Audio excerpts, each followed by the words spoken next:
የኔታ ቤት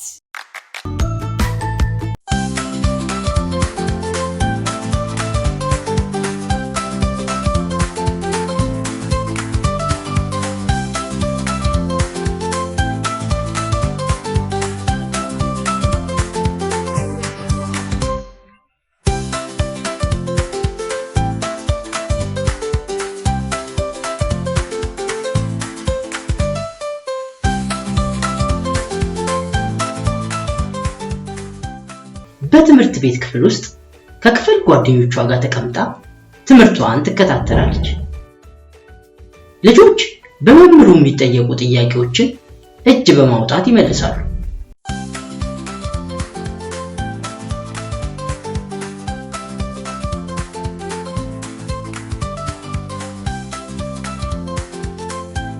በክፍሉ ውስጥ ጓደኞቿ በትምህርት ሰዓት በመላፋትና ደብተርና እስክሪብቶ በመቀማት ታናዳቸዋለች።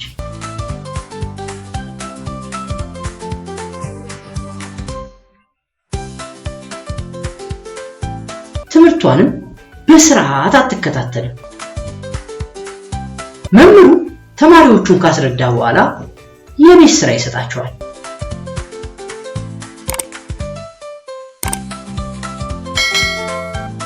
ተማሪዎቹም ከጥቁር ሰሌዳ ገልብጠው ይጽፋሉ።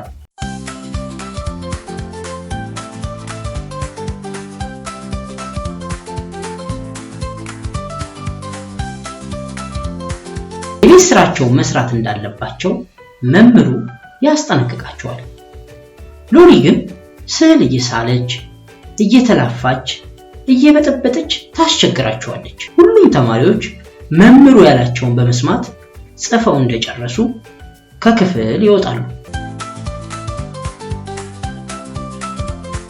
ሎሊ ሰፈሯ ስትደርስ የሰፈሯ ልጆች የተለያዩ ጨዋታዎችን እየተጫወቱ ተመለከተች። አብሬ ልጫወት እንዴ? አይ የቤት ስራ አለኝ፣ ግን መጫወት ፈልጌ ነበር፣ ምን ይሻለኛል አለች።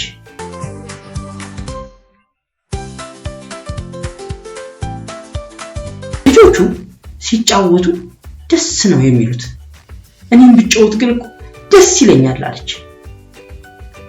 ተጫውቼ የቤት ስራዬን እሰራለሁ፣ ልሂድ ብላ ሎሊ እየዘለለች ለመጫወት ወደ ልጆቹ ሄደች። ሎሊ ብዙ ጨዋታዎችን ከሰፈሯ ልጆች ጋር መጫወት ጀመረች። ሎሊ በጣም ደስ ብሏታል።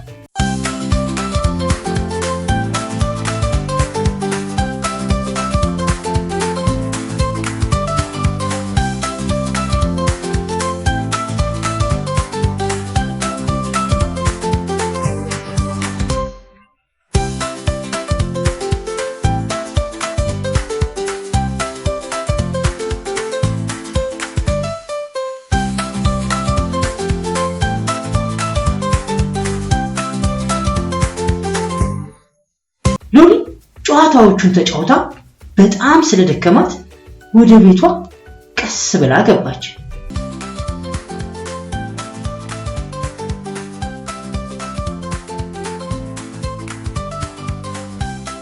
ሎሊ ስለደከማት ቤት እንደገባች እንቅልፍ ወሰዳት። ተማሪዎቹ በጠዋት ክፍላቸው ገብተው መምህራቸውን ሰላምታ ይሰጣሉ። መምህራቸው የሰጣቸውን የቤት ስራ ያልሰራ ተማሪ አለ ብለው ይጠይቃል። ተማሪዎቹም ሁሉም የቤት ስራቸውን ስለሰሩ እጃቸውን ያወጣሉ። ሎሊ የቤት ስራዋን አልሰራችም፣ አፍራለች። መምህሩ ሲጠይቃት ተማሪዎቹ ባለመስራቷ ደንግጠው ዞሮ ያዋታል። መምህሩም የልጆቹን ደብተር እየዞረ ሲመለከት ሎሊ ጋር ደረሰ። ሎሊ ስላልሰራች መምህሩ በጠየቀት ሰዓት የሌላ ተማሪ ደብተር አንስታ ታሳያለች።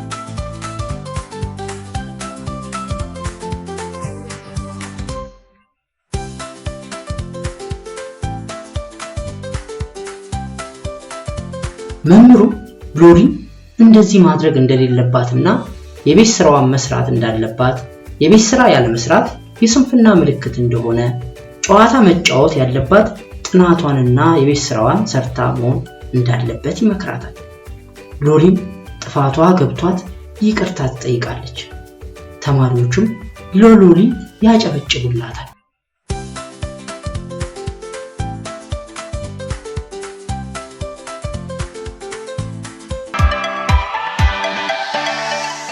ለተጨማሪ ቪዲዮ ሰብስክራይብ ያድርጉ።